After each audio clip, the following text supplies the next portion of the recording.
அங்கு பாருங்கள், இளவரசர் சலீம் செல்கிறார். வாருங்கள் பார்ப்போம்.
அந்த அதிர்ஷ்டசாலி பெண் யார் என்று தெரியவில்லை. யார் இளவரசரை நிக்கா செய்ய போகிறார்களோ? ஜோதா பேகமை போல் யாராவது இருப்பார்கள். அவர்கள்தான் ஷெஹன்ஷாவின் மனதில் இடம் பிடித்து விட்டார்களே. இவர் மனதில் யார் இடம் பிடிக்கிறாரோ? இவருக்காக யார் வரப்போகிறாரோ?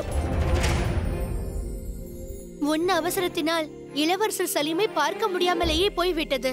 எதற்காக இவ்வளவு அவசரப்பட்டாய்?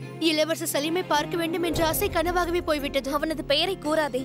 அவன் பெயரை கேட்க விரும்பவில்லை. அப்படி சலீமிடம் என்ன இருக்கிறது? இளவரசர் மிகவும் அழகாகவும் வீரமாகவும் இருப்பவர். அவர் மீது நீ ஏன் இவ்வளவு கோபமாக இருக்கிறாய் என்று எனக்கு புரியவில்லை. ஏனென்றால் அவனுக்கு இதயம் இல்லை. இந்த உலகத்தில் நான் அதிகமாக வெறுப்பது யாரென்றால் அது அந்த சலீமை மட்டும்தான். வெறுப்புக்கும் காதலுக்கும் இடையே மிகவும் சின்ன இடைவேளைதான் இருக்கிறது அனார்கலி. ஒருவேளை நீ அதை தாண்டி விடுவாய் என்று நினைக்கிறேன். ஏனெனில் நாம் இப்பொழுது ஆமீர் கருகில் தான் இருக்கிறோம். நான் கேள்விப்பட்டது என்னவென்றால் இங்கிருக்கும் இளவரசர்கள் அனைவரும் சலீமை பார்ப்பதற்கு ஆர்வமாக இருக்கிறார்கள். ஆனால் என்ன செய்வது? நீ அவரை அடியோடு வெறுக்கிறாய். மற்ற பெண்கள் அனைவரும் அவர் மீது பைத்தியமாக இருக்கின்றனர். ஆனால் நான் மிகவும் தெளிவாக இருக்கிறேன். என் வாழ்க்கையில் நடந்தவற்றை என்னால் ஒருபோதும் மறக்கவே முடியாது. அவனால் தான் எனது பெயரையே நான் மாற்ற வேண்டியதாயிற்று. நாதிராவை அனார்கலியாக மாற்றிவிட்டேன். இன்றும் ஆக்ராவில் நாதிரா என்ற பெயரை கேட்டாலே வெறுக்கிறார்கள். ஏன்? ஏனென்றால் சலீம் ஆக்ராவை விட்டு போவதற்கு நான் காரணம் என்று நினைக்கிறார். என்னுடைய கல்வியையும் என்னால் தொடர முடியவில்லை. சந்தோஷமும் பறிபோயிற்று. இவை அனைத்துமே அந்த சலீமால் தான். ஆகையால் தான் நான் அவனை வெறுக்கிறேன். நான் இளவரசர் சலீமாவேன். எனக்கு இது பிடித்திருக்கிறது. இதை உன்னிடம் தரப்போவதில்லை. இன்னொரு முறை எனது கடையை பார்த்து அவ்வாறு கூறாதே. உனக்கெல்லாம் இவ்வாறு தான் நடக்க வேண்டும். இப்பொழுது நீயும் கஷ்டப்பட போகிறாய், துரோகியின் மகளே.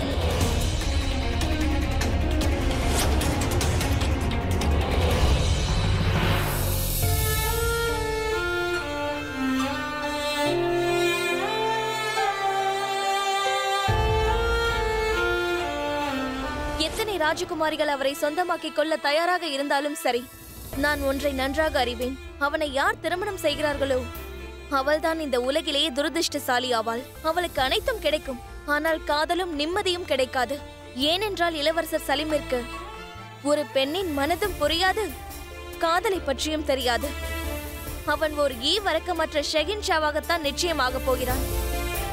சலீமின் பெயரை கேட்கும் பொழுது எனக்கு தோன்றுவது ஒன்றுதான், வெறுப்பு மட்டுமே தவிர நிச்சயம் காதல் அல்ல.